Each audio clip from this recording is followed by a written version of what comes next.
Hey everybody, we're back here in the SSL room. I'm going to show you guys how to listen to a external line level source through the monitor section of the SSL through the faders.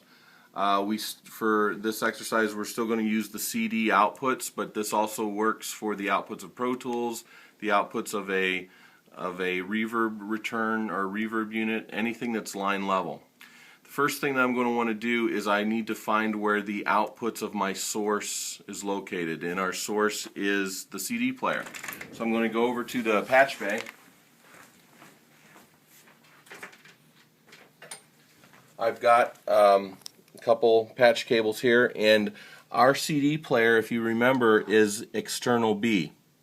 So those external B, if you remember, there are multiple external B sources. The SSL can handle 1, 2, 3, up to 4 2-track inputs. So the CD player is on the first set.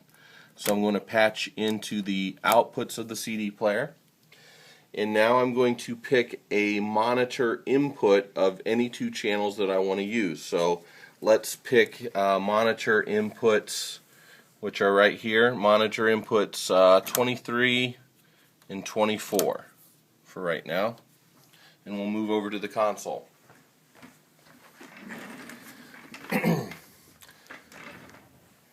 First thing that I got to do is I have to make sure that the console is set up to be in line input. So everything that deals with the mic line switch for a channel is all handled here in what we call the central routing panel. So as you can see, there's a mic and line switch.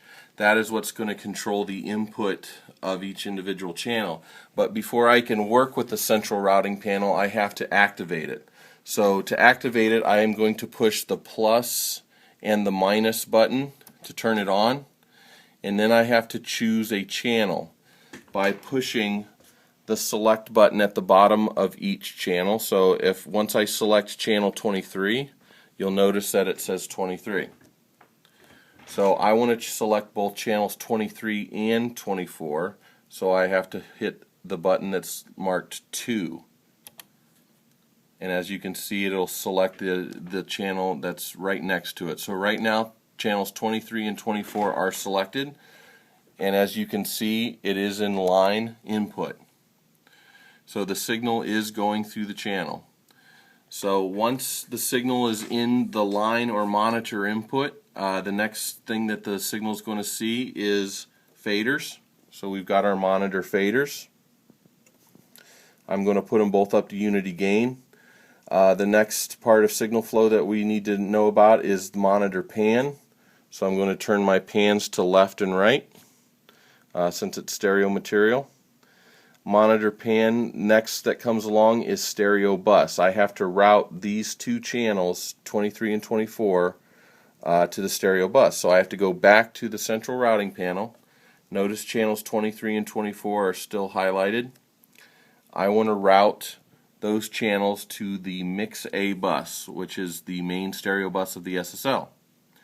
Once I know that signals going to the stereo bus, I need to activate the master fader for Mix A. In order to do that, I come here to the mix select matrix. Notice that there are 3 mix buses on this console, and I want to set up a fader.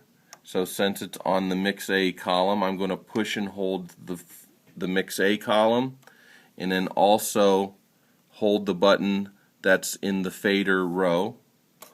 Notice it is now lit up. My master fader has gone to unity gain.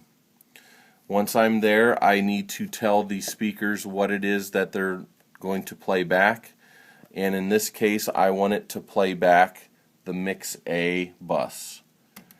I push Mix A bus, turn up the control room volume, and I've got sound.